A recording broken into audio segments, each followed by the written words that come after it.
सिर्फ फिलिस्तीन के अवाम ही जंग से मुतासिर नहीं है, खुद इस कशीदगी को अंजाम देने वाला इजराइल भी इस जंग के असरात से जूझ रहा है।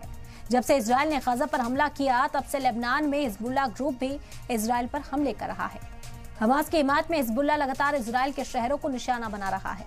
ऐसा ही इजराइल का एक शहर है जो खौफ के साए में जिंदगी गुजारने को मजबूर है। लेबनान सरहद से तकरीबन 10 किलोमीटर की दूरी पर इजराइल का एक शहर है नहरिया, जहां की आबादी 77,000 है। यहाँ के लोगों में जंग की दहशत बढ़ गई है।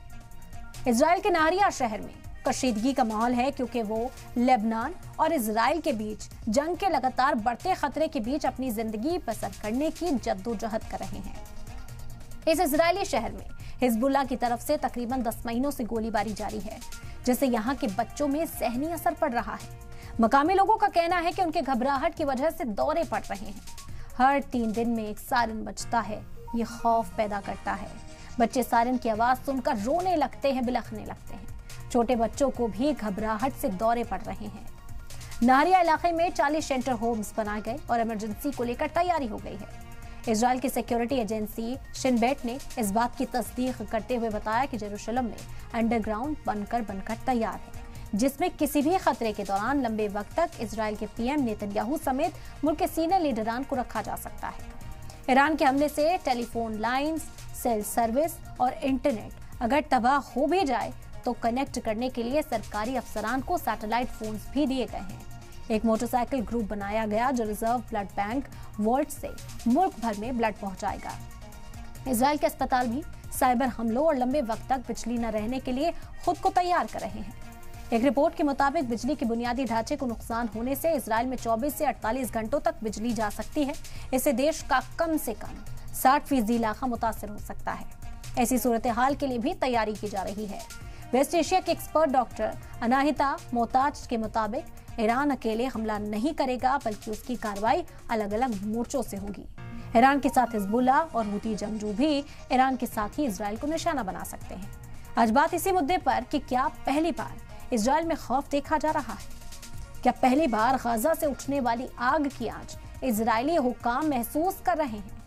और सबसे बड़ा सवाल कि ईरान जो बार बार कह रहा है कि वो जवाबी कार्रवाई करेगा, तो उसकी जवाबी कार्रवाई कैसी होगी, कितनी बड़ी होगी?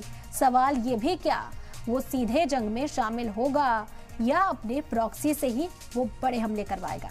और आखिरी सवाल ये कि ये जंग आखिर कब और कैसे रुकेगी, क्योंकि जो आज अभी तक गजा में थी वो इसराइल के कई इलाकों में देखने को मिल रही है। और इसी बीच कई बड़े और अहम सवाल भी उठ रहे हैं। उन सवालों पर भी गौर करते हैं। पहला और अहम सवाल जो इस वक्त खड़ा हो रहा है कि क्या पहली बार इसराइल में खौफ देखा जा रहा है? ये बड़ा सवाल है कि अब पहली बार इजराइल की जो आवाम है, इजराइल के जो अफसरान हैं, वो भी खौफ महसूस कर रहे हैं, क्योंकि बंकर बनाए जा रहे हैं, उन्हें महफूज जगहों पर पहुंचाने का इंतजाम किया जा रहा है। मेडिकल सहूलत अगर जंग बढ़ती है तो कैसे पहुंचाई जाएगी लोगों तक, उस पर काम हो रहा है।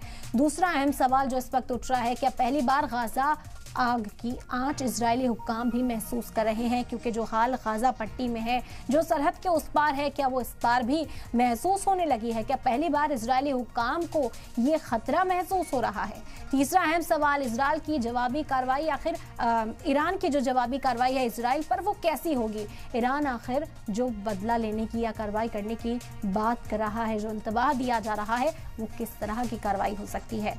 चौथा अहम सवाल, क्या ईरान सीधे जंग में शामिल होगा या फिर अपने प्रॉक्सीज का इस्तेमाल करेगा? क्या जंग के मैदान में ईरान सीधे तौर पर नजर आएगा या इसी तरह से हिजबुल्लाह, हुती, हमास के जरिए जो हमले हो रहे हैं इन्हीं को जारी रखा जाएगा? इन्हीं प्रॉक्सी वॉर में जो शिद्दत है वो बढ़ती हुई नजर आएगी। और पांचवा अहम सवाल ये है कि जंग आखिर कब और कैसे रुकेगी, क्योंकि सीज फायर पर तो लगातार बातचीत चल रही है और कहा जा रहा है कि दोहा और कतर में बैठकर 15 अगस्त को एक मुआहिदा पेश किया जाए, जिस पर इजराइल तो तैयार है।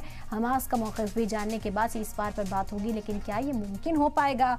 क्या जंग को रोका जा सकता है? कम से कम कुछ वक्त तक क्या लोगों को राहत पहुंचाई जा सकती है? तो ये एक और अहम सवाल है कि जंग आखिर कब और कैसे रुकेगी।